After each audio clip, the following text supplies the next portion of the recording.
Your next vacation may be spent in a paradise you've never heard of. You'll just need a way to get there. Here's the catch. That way has to go underwater. It would become the deepest immersed highway on Earth.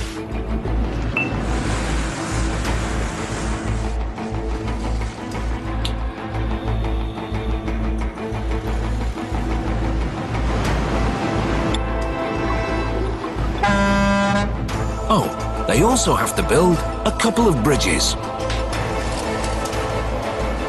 And did we mention the typhoons?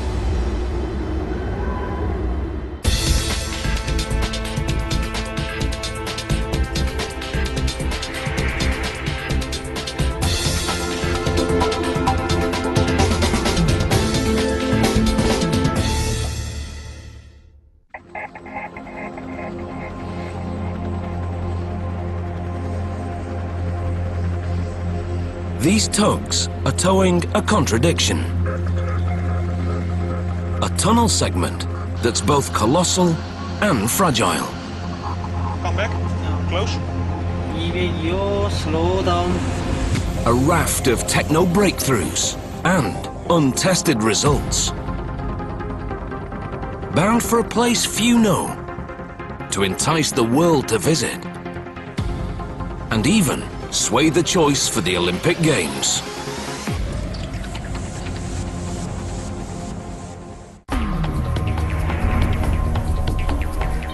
Busan is South Korea's second largest city.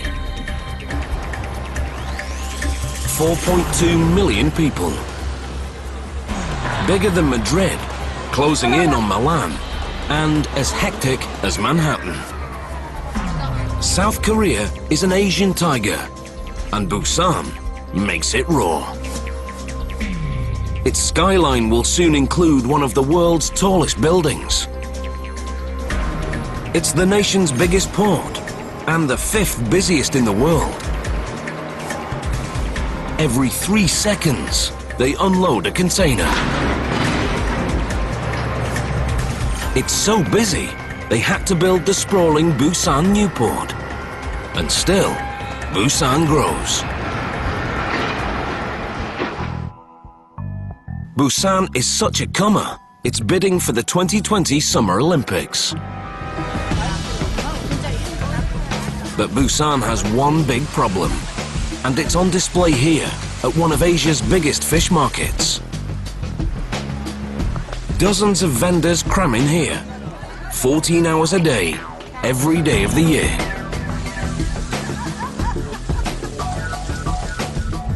And that's the trouble with Busan.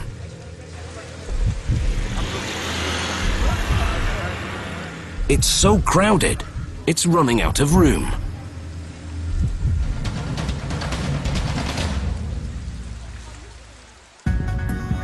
The solution to Busan's problem lies just across Jinhae Bay. Gojae, an island 7 times bigger than Manhattan, but just 1/8 of Manhattan's population. Busan, Gojae. Busan, Gojae. Gojae is a gold mine of development, a potential Korean Riviera, with room for Olympic athletes to hit their stride and for the Korean tiger to stretch its legs. But Gojae has its own big problem: getting there. By sea, Gojae lies only 8 kilometers from Busan, but by road, it's 140 kilometers. 3.5 hours, one way. One of the world's worst commutes. Lost time and lost work costs almost $400 million a year. And it could cost Busan the Olympics. The athletes won't come if they can't get around. The solution will slash travel time from nearly half a workday to 40 minutes and revolutionize life on both sides of the bay. The Busan-Goje Fixed Link. A 4-lane highway that runs nearly 50 meters beneath the sea. Then it leaps across 2 colossal cable-stayed bridges. Altogether, longer than 80 football pitches. One of the biggest infrastructure projects in the world. Plunging 48 meters below sea level, the link will boast the deepest immersed roadway in the world. The tunnel will be composed of 18 mammoth segments, each as long as 2 football pitches and as heavy as an aircraft carrier. Wide enough to carry 2 lanes of traffic each way, with an access tunnel between. That's the concrete reality. Now, here's where it gets dicey. Each segment has to be carefully towed into position, then carefully sunk to the seabed. And all the segments have to align within 35 millimeters, less than a thumb's width. Weather adds its own demands. This site is exposed to the open sea. There are always high waves, and the water is deep as well. It is wide open to the Northwest Pacific Ocean, so we have extreme exposure conditions for the construction period. So we've got to be ready for whatever that sends us, like big swell waves, strong winds, and even occasional typhoon. Building a tunnel like none ever seen will take techniques like none ever tried. Yet the Koreans have never built an immersed tunnel. But this country has. The Dutch have 5 centuries of experience at holding back the sea. De afzinken van tunnels. Tunnel immersion is actually a Dutch speciality.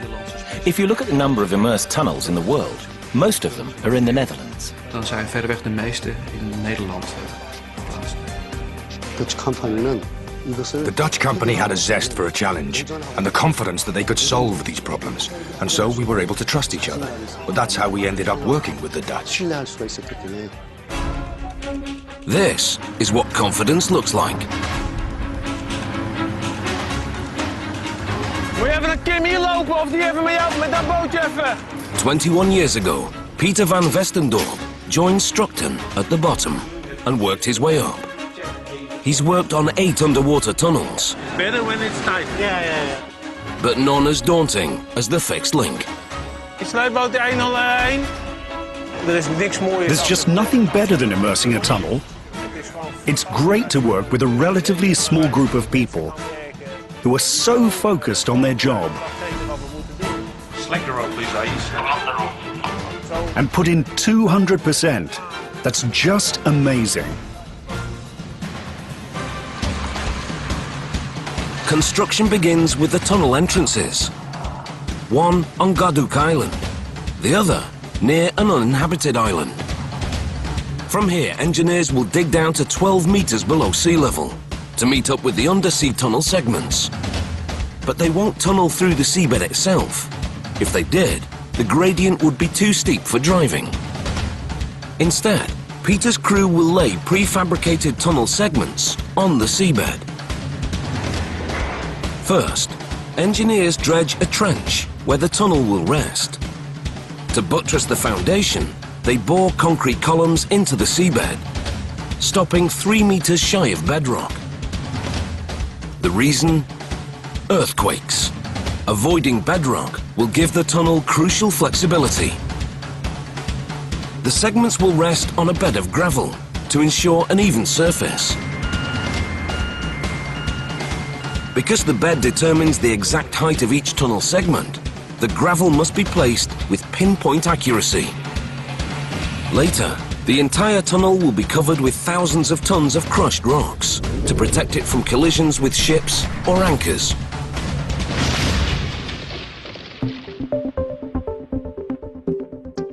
Because the tunnel segments will be prefabricated, the first challenge is finding land for a construction yard. Not an easy task in Busan. If you look around, there's not a single metre of flat land anywhere that a contractor can use as a base for the construction period. From the tunnel site, the closest spot lies 35 kilometres away. It's big enough to build up to 5 tunnel segments at a time.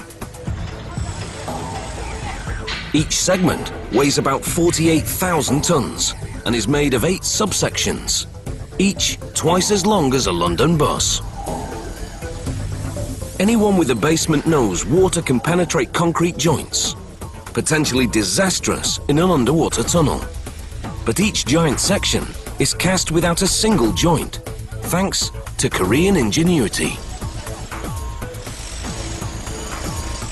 We continuously poured full sections from the ground up to the top of the walls to eliminate gaps in the walls. A process lasting 24 hours. After casting, the ends are sealed with steel bulkheads, a Dutch innovation best appreciated later on the bottom of Jinhae Bay. The bulkheads are watertight because these babies are about to take a bath.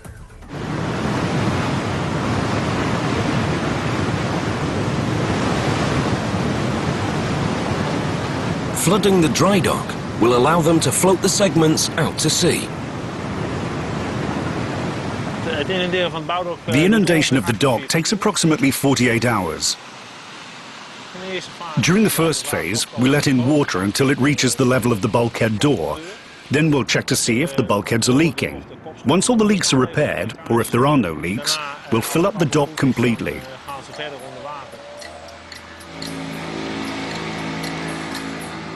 It's enough water to fill 230 Olympic pools.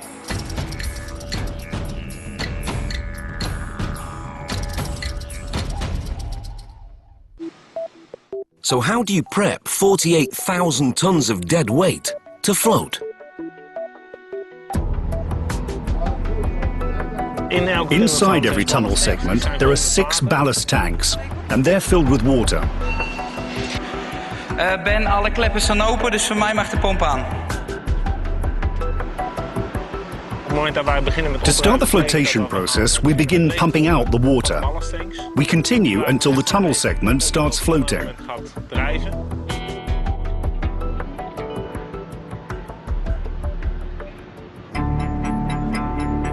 What the tugboat has to do is to tow that slow. Then with the other winches at the backside, we control the tunnel element sideways direction. Now they can begin to warp out the segment.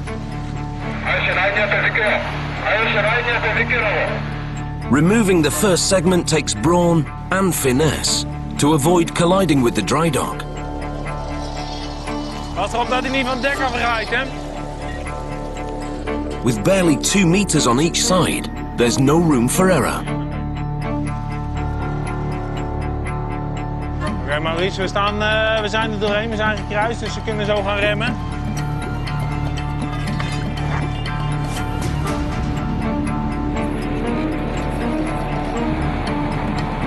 Al bij de boten zijn bezig. Ja, goed jongen. Ja. Believe it or not, clearing the dry dock was the easy part. While work continues on the undersea tunnel, the rest of the Busan-Goje fixed link starts to rise. 2 giant bridges. One with 3 pylons, the other with 2.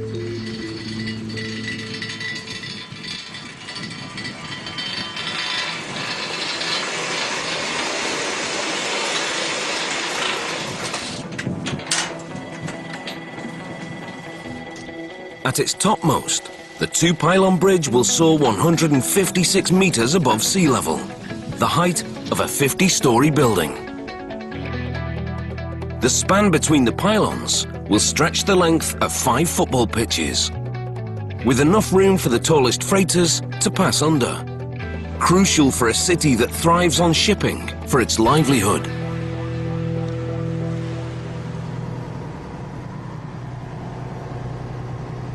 The most pleasing aspect of the bridge is also the most daunting. Its curved diamond shape.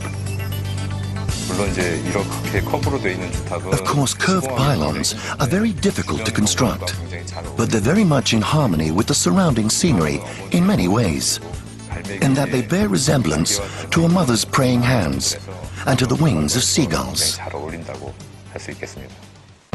35 kilometers away, the first 5 tunnel segments arrive at a temporary mooring site.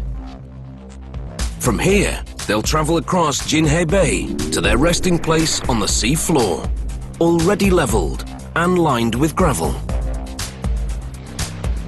And here's how they'll get there. Pontoons the size of a mansion. Dutch designed, Korean made. One pontoon is positioned near each end of the tunnel segment. After arrival at the tunnel site, mammoth winches on pontoons will lower the segment to the seabed. At least, that's the theory, because it's never been done in the open sea. A specialist diving team prepares the first tunnel segment for the immersion operation.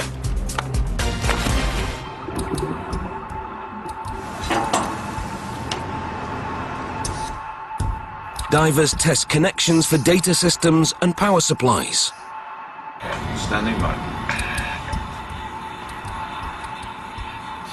And remove marine growth from the bulkhead.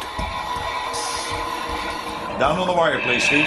Down on the wire. Finally, they install steel wires underneath the tunnel segment, crucial for positioning during immersion. In a good position now, we can come up on the wire. Coming up on the wire.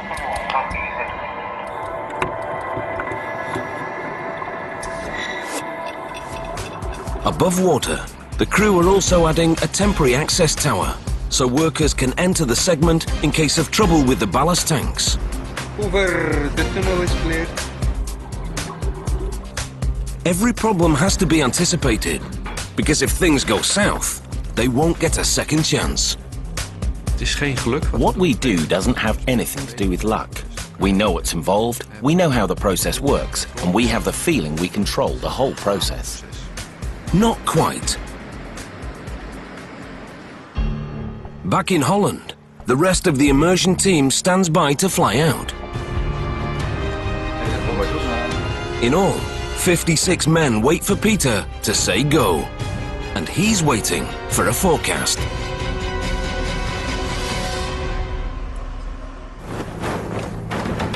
When the wind blows from the south, swells roll in from the Pacific. Because we're situated offshore, we have to deal with waves. And these waves can be pretty fierce. Even swells barely 30 centimeters high pack so much force they could fracture the subsections that form the tunnel segment. Throughout its journey, the segment will be at the mercy of the waves, so the team needs 3 days of calm seas. Structon looked around for a forecaster, but few dared to stick out their neck for such a costly guess. Then, a Danish company seized the challenge. They came up with a model to predict waves as small as 10 centimeters, up to 5 days out. A stunning breakthrough in forecasting. That means we're able to say, tomorrow we can do an immersion. And that means we're able to put people on the plane yesterday, really on a last-minute basis. It takes away a big risk for us and for our client. We've got the weather. They're all showing the same prediction. The swell still not as bad. I would say we have a go. Green light. We'll try. We'll try, right? Okay, thank you. Yes, bye-bye. Ahead lie 48 hours of tension for the boss.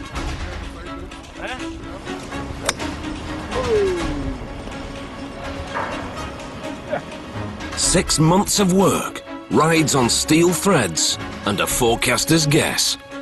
Tonight, no one will sleep soundly.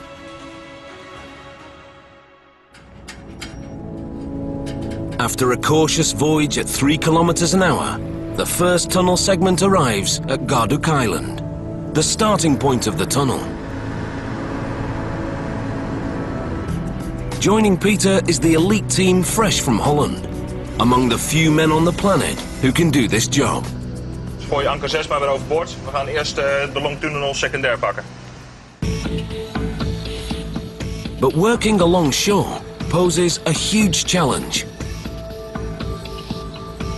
48,000 tons have to be maneuvered into a slot with just 1 meter of clearance underwater on each side.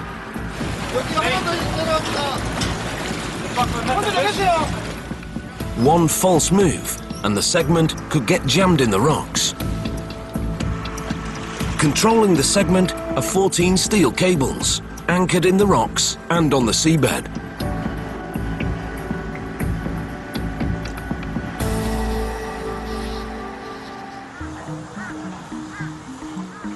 Aligning the segment takes painstaking accuracy.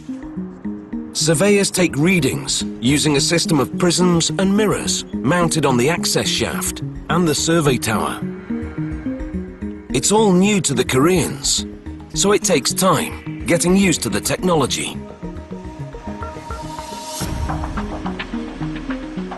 The ordeal will take all day and end either with an engineering triumph or a 48,000-ton disaster. With so little clearance and so much at stake, the segment moves at a snail's pace.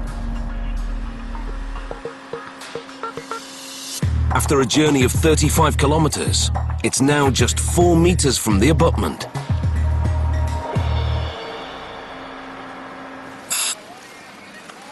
We've worked really hard for a half a year to prepare for this moment. 56 of our people are here to execute this operation. The Koreans are excited and tense because they've never witnessed this. We've done it more often, but still, a very special moment. Till now, steel plates have protected the leading edge of the segment. Easy down. Behind them is a component as crucial as it is fragile. A rubber gasket to ensure a watertight connection with the abutment. Now they're ready to begin the descent. Operated by remote control, the ballast tanks slowly fill.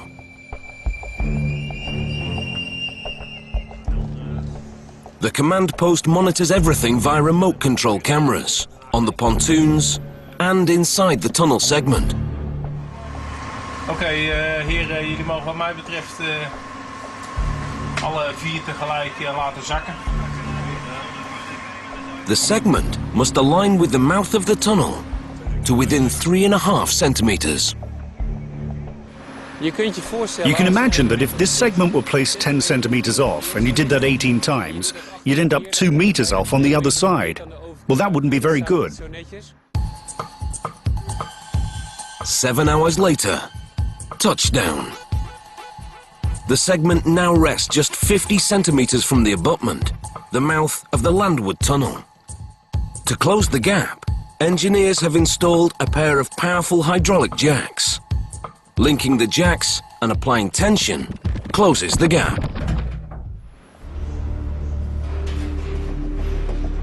The final stage begins from the landward side.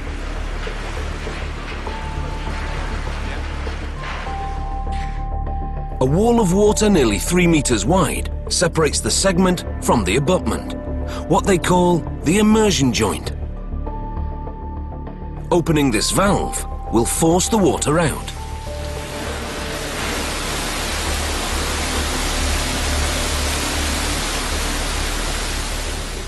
As the immersion joint empties, external pressure will further compress the gasket for a watertight seal. The echo from the bulkhead reveals the water level in the joint.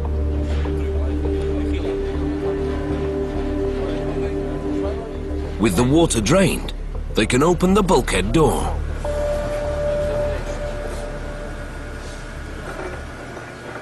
but the lock's jammed. You know that he was going to break? Huh? Did you know that? Because you took the toolbox with you. This calls for cruder technology.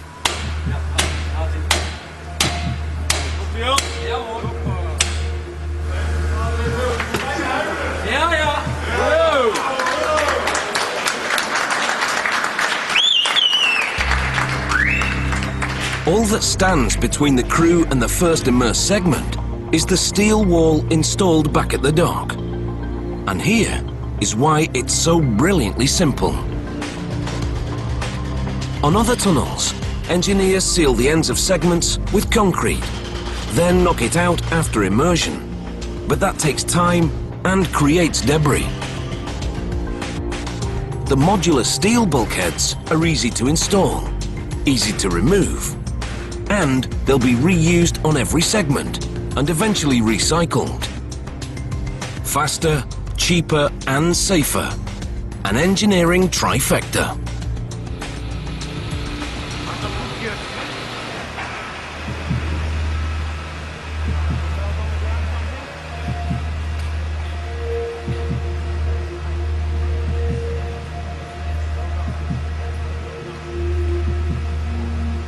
Finally, open sesame.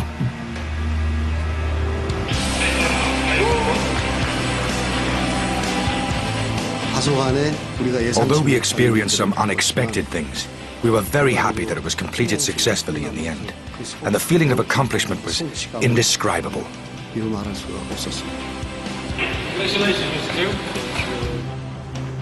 Their marathon operation lasted almost 78 hours. Some have gone 2 days without sleep. 1 down, 17 to go.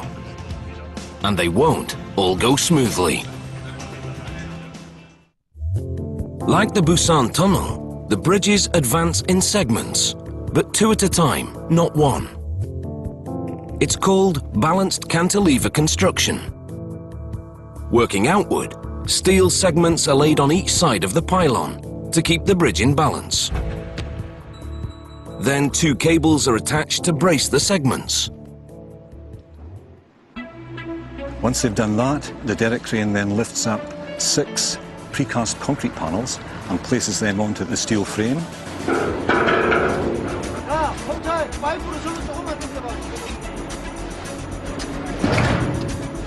Then put a final post-tensioning into the cables.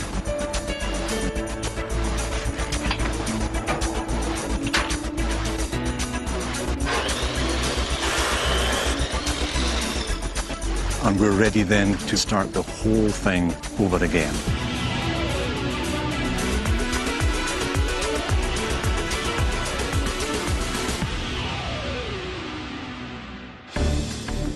Back at the tunnel, the team have installed 12 concrete segments. But now they're heading for 48 meters, the deepest water and the hardest challenge. Martin, 202 zit ook vast. 202 vast, oké. Die schop even achteruit lopen. Daar naar achter. Kom maar. New hurdles demand new techniques. Dan gaan we die 505 weer vastmaken. Ja.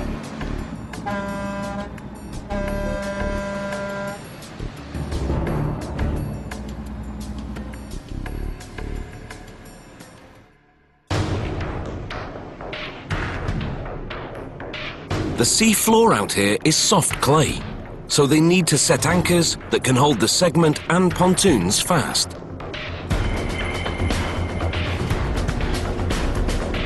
Stev mantas, named for their fish-like shape.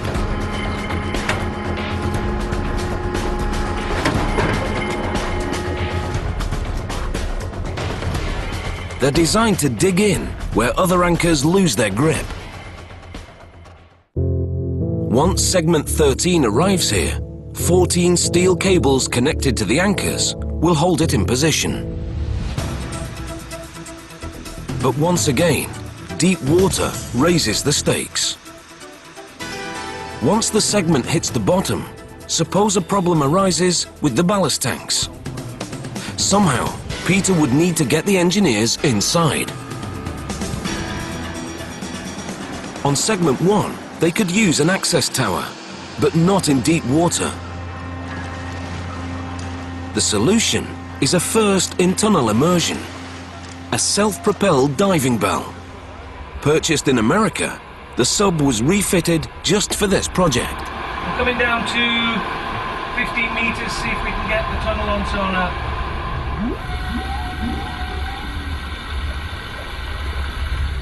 This is the tunnel element here. That's something probably a bollard on the corner.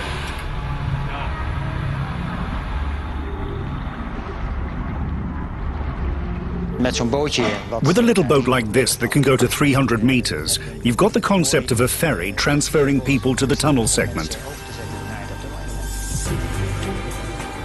It's 9 meters long, with room for a pilot, co-pilot, and 5 engineers. It can dock on a landing tower on the segment for watertight access to the tunnel. Deep water poses another problem. Monitoring the position of the segment as it's lowered, because one misalignment would be disastrous. To calibrate the position of the first segment, surveyors took readings from prisms mounted on the access tower. But remember, there's no access tower here. So once more, the Dutch devise a smart, simple solution. It's named for what it is. A taut wire. One end attaches to the leading edge of the segment to be immersed. The other end attaches to the previous segment. The taut wire ensures the connection stays under high tension. Positioning the device is a delicate operation. This custom-made model is the only one in existence. Breaking it is not an option. When this segment descends, a computer will record the length and angle of the wire, allowing the team to monitor the segment's position. The taut wire is nu op high tension. The taut wire is now under high tension between this segment and the previous one. And as the segment descends, the wire automatically retracts and becomes shorter. So that provides us with exact positioning data. To fine-tune the position of the segment on the seabed, 4 of these sensors are attached, one on each corner of the bulkhead. Another custom innovation for this project. And wait till you see how accurate they are. The whole operation is remote controlled from the command unit on the pontoon. With one click, they start filling the ballast tanks. You can feel the tension building up now. And then we all have one question. Can we do it again? Can we get it in position? It's the same tunnel, but it's farther away from the coast. It's deeper, the weather, everything. So many aspects make it different every time, so you have to stay alert. All the data feeds into Peter's computer and refreshes the position of the segment every second. This is the tunnel where we have to go to. The green one is the final position, and this is where it is now.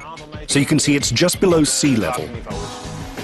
Die contract is zeker net 2, even terug naar rond de 10 ton houden en die CSN even wat zwaarder laten belasten, Anne. Data from the winches allows him to adjust the segment during descent. It all happens like walking downstairs. One step forward, one step down. And the deeper it goes, the more careful the steps. At this stage, where the tunnel is just a few meters underwater, there's no problem. We can still move in any direction. Nothing can hit it. But when we're approaching the segment that's already on the bottom, then I have very little clearance, so the steps I make will be a lot smaller.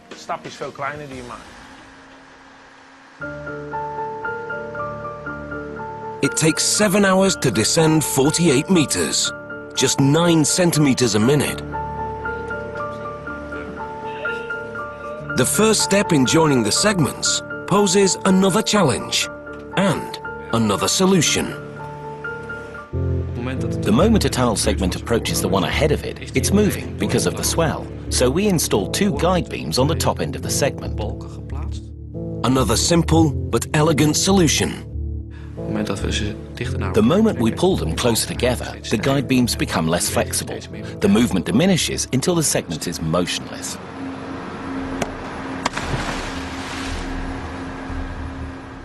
With only 50 centimeters separating the segments, and in near zero visibility, a diver connects the hydraulic jacks.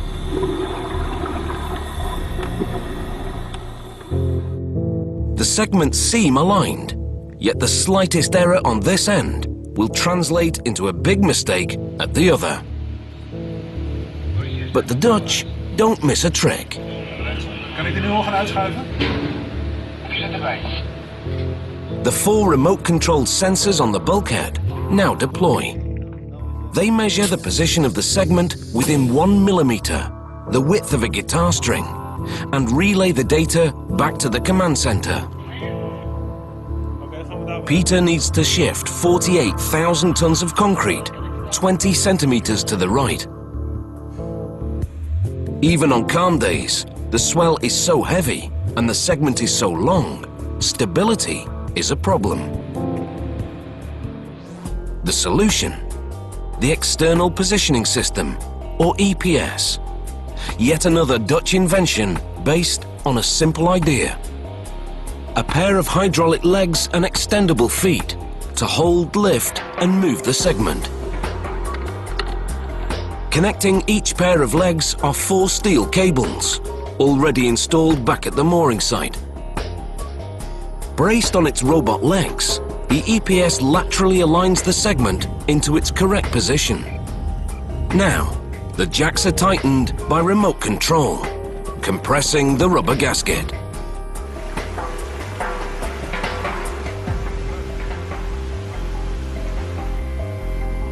Done. One more segment complete.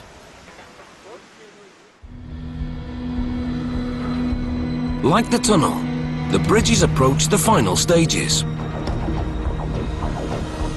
Before the 2-pylon bridge can accept its last section, engineers have to perform a stretching exercise, as tiny as it is powerful. Both pylons have to be pulled back about 7 centimeters to create enough space for the key section to be placed. Once the tension is released, the final section will have a tight fit.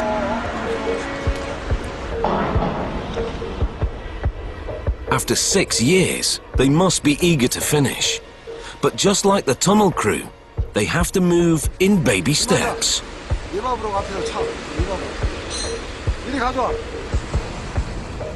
Because this baby is a giant. A few kilometers away, Peter's crew prepares to install their last segment. Just like the first segment, number 18 has to be maneuvered between rocks. As before, they run some of the anchor lines from the pontoons to the rocks.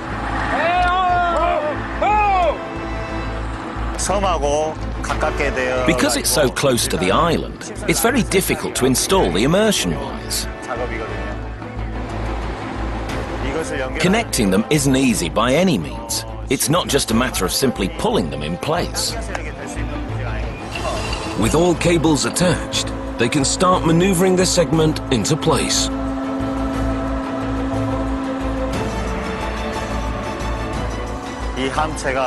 Because this segment is extremely heavy, we can't afford even a small mistake.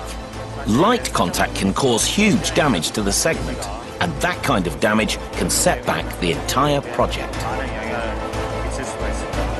After 3 years, they'll open the last tunnel segment tonight, if all goes well.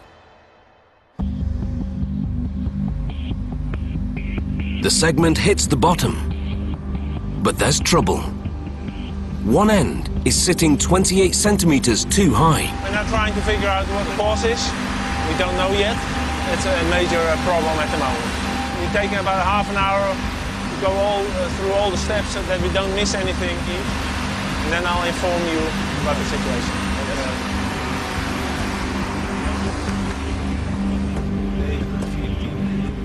The gravel foundation under one of the EPS feet is overbuilt, so they'll have to remove the foot. And the grand opening will have to wait one more day. After final adjustments, the last tunnel segment now sits squarely on the sea floor. All that's left is entering the tunnel to seal the joint with the final segment. They'll enter via the tunnel entrance on Garduk Island. It's the last time Peter will make this trip. Je begint ergens aan 3 jaar geleden. You start something 3 years ago, and the first time you think, gee, still so many to go. But time flies. Now it's the last one. That feels kind of strange. Mixed feelings. Glad it's almost finished, but it's a pity we can't do one more. We're approaching that moment again. It's at the bottom, opening the door, hoping it'll all be okay. After 3 years, light at the end of the tunnel. De klep gaat nu open op standje 1. The last step is pumping water out of the immersion joint, so the segment can close up for a tight seal. Maurice, Peter, we hebben water in de ballasttank. Zie jij al de tunnel bewegen? Ja, we zijn al 3 meter ervoor. Oké, prima. Ja, 3 mm. They always celebrate this step, but today is the grand finale. Once complete strangers, now firm friends, and soon to go their own way. The end of their long journey lies behind this bulkhead door, and the honor of opening it falls to Peter.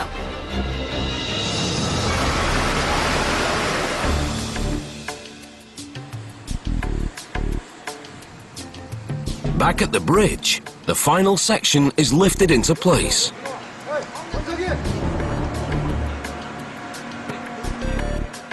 Once the tension on the towers is released, the whole structure will be locked in place.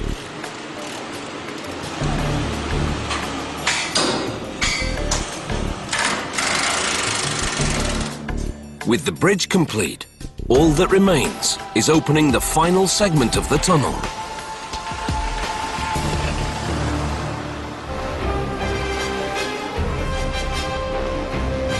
Last inspection.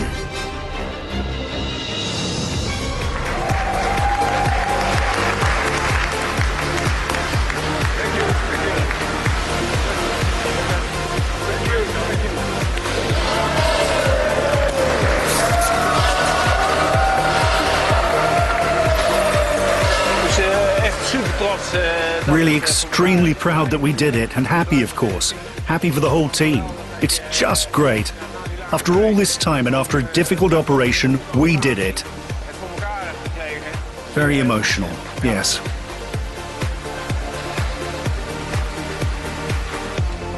Fits the moment.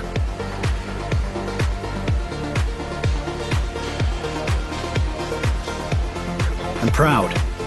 So proud. Yeah.